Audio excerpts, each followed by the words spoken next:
ಶ್ರೀಗುರುಭ್ಯೋ ನಮಃ ಪರಮಗುರುಭ್ಯೋ ನಮಃ ಶ್ರೀಮದಾನಂದತೀರ್ಥಭಗವತ್ಪಾದಾಚಾರ್ಯಗುರುಭ್ಯೋ ನಮಃ ವ್ಯಾಸಾಯ ಭವನಾಶಾಯ ಶ್ರೀಶಾಯ ಗುಣರಾಶಯೇ ಹೃದ್ಯಾಯ ಶುದ್ಧವಿದ್ಯಾಯ ಮಧ್ವಾಯ ಚ ನಮೋ ನಮಃ ಅಭ್ರಮಂ ಭಂಗರಹಿತಂ ಅಜರಂ ವಿಮಲಂ ಸದಾ ಆನಂದತೀರ್ಥಮತುಲಂ ಭಜೆ ತಾಪತ್ರಯಾಪಹಂ ಮಿಥ್ಯಾಸಿದ್ಧಾಂತದುರ್ಧ್ವಾಂತವಿಧ್ವಂಸನವಿಚಕ್ಷಣಃ ಜಯತೀರ್ಥಾಖ್ಯತರಣಿಃ ಭಾಸತಾಂ ನೋ ಹೃದಂಬರೆ ನ್ಯಾಯಚಂದ್ರಿಕಯಾ ಯುಕ್ತಂ ನ್ಯಾಯಾಮೃತಕಲಾನಿಧಿಂ ತರ್ಕೋಡು ತಾಂಡವಕೃತಿಂ ವ್ಯಾಸತೀರ್ಥವಿದುಂ ಭಜೆ ಧ್ರುವಾದಿಧ್ವಾಂತರವಯೇ ವೈಷ್ಣವೇಂದೀವರೇಂದವೇ ಶ್ರೀರಾಘವೇಂದ್ರಗುರವೇ ನಮೋತ್ಯಂತದಯಾಲವೇ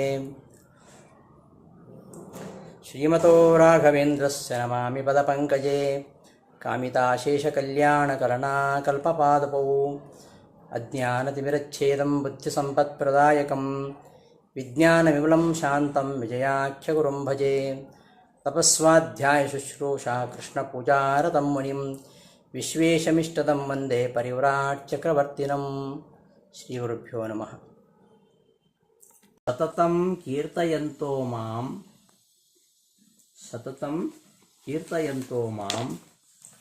ಯತಂತಸ್ಯ ದೃಢವ್ರತಾಃ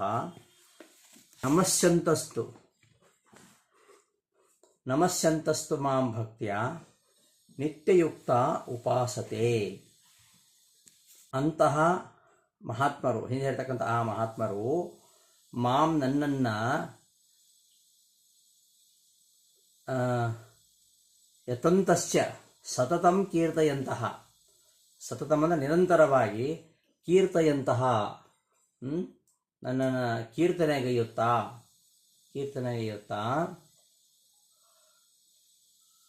ದೃಢವ್ರತಾಃ ನನ್ನ ಪೂಜಾದಿ ವ್ರತಗಳಲ್ಲಿ ಯತಂತಹ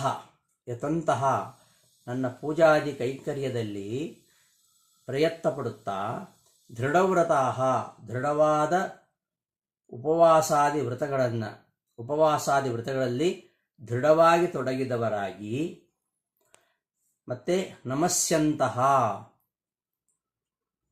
ನಿತ್ಯಯುಕ್ತಾಃ ಯಾವಾಗಲೂ ನಿರಂತರವಾಗಿ ಮನಸ್ಸಿನ ಏಕಾಗ್ರತೆ ಉಳ್ಳವರಾಗಿ, ಹಾಗೂ ನಮಸ್ಯಂತಹ ನಮಸ್ಕಾರ ಮಾಡುವವರಾಗಿ. ಹೇಗೆ? ಭಕ್ತಿಯಿಂದ ನಮಸ್ಯಂತಹ ನಮಸ್ಕಾರ ಮಾಡುವವರಾಗಿ ಉಪಾಸತೆ ಸೇವಿಸುತ್ತಾರೆ. ಆ ಮಹಾತ್ಮರು ನನ್ನನ್ನು ಯಾವ ರೀತಿಯಲ್ಲಿ, ಭಕ್ತರು ತನ್ನನ್ನು ಯಾವ ಥರ ಭಜಿಸ್ತಾರೆ ಎಂಬುದನ್ನು ಕೃಷ್ಣ ಈ ಶ್ಲೋಕದಲ್ಲಿ ಹೇಳ್ತಿದ್ದಾನೆ. ಅದರ ಅರ್ಥವನ್ನು ಗೀತಾವಿವೃತ್ತಿಯಲ್ಲಿ ತಿಳಿಸ್ತಾರೆ. ಭಜನ ಪ್ರಕಾರ ಮಾಹ, ಹಿಂದಿನ ಶ್ಲೋಕದಲ್ಲಿ ನನ್ನನ್ನು ಭಜಿಸ್ತಾರೆ, ಭಜಂತಿ, ನನ್ನನ್ನು ಸೇವಿಸ್ತಾರೆ. ಹೇಗೆ ಸೇವಿಸ್ತಾರೆ? ಆ ಭಜನ ಪ್ರಕಾರವನ್ನು ಈ ಶ್ಲೋಕದಲ್ಲಿ ಹೇಳ್ತಾ ಇದ್ದಾನೆ. ಸತತಂ ಎಂಬ ಶ್ಲೋಕದಲ್ಲಿ ಮಾಂ ನನ್ನನ್ನು ಸತತಂ ಯಾವಾಗಲೂ ಕೃಷ್ಣ ಇತ್ಯಾದಿ ರೂಪೇಣ, ಕೃಷ್ಣ ಇತ್ಯಾದಿ ರೂಪಗಳಿಂದ ಕೀರ್ತನಗೈಯುತ್ತಾ ಯತಂತಹ ಮತ್ಪೂಜಾದೋ ಯತ್ನಂ ಕುರುವಂತಹ ನನ್ನ ಪೂಜಾದಿಗಳಲ್ಲಿ ಪ್ರಯತ್ನವನ್ನು ಮಾಡ್ತಕ್ಕಂಥವರು. ದೃಢವ್ರತಾಃ ದೃಢಾನಿ ಉಪವಾಸಾದಿ ನಿಯಮವ್ರತಾನಿ ಏಷಾಂತೆ ದೃಢವ್ರತಾಃ ದೃಢವಾದ ಉಪವಾಸವೇ ಮೊದಲಾದ ನಿಯಮವೃತ್ತಗಳು ಯಾರಿಗೆ ಇವೆಯೋ ಅವರು ದೃಢವ್ರತರು.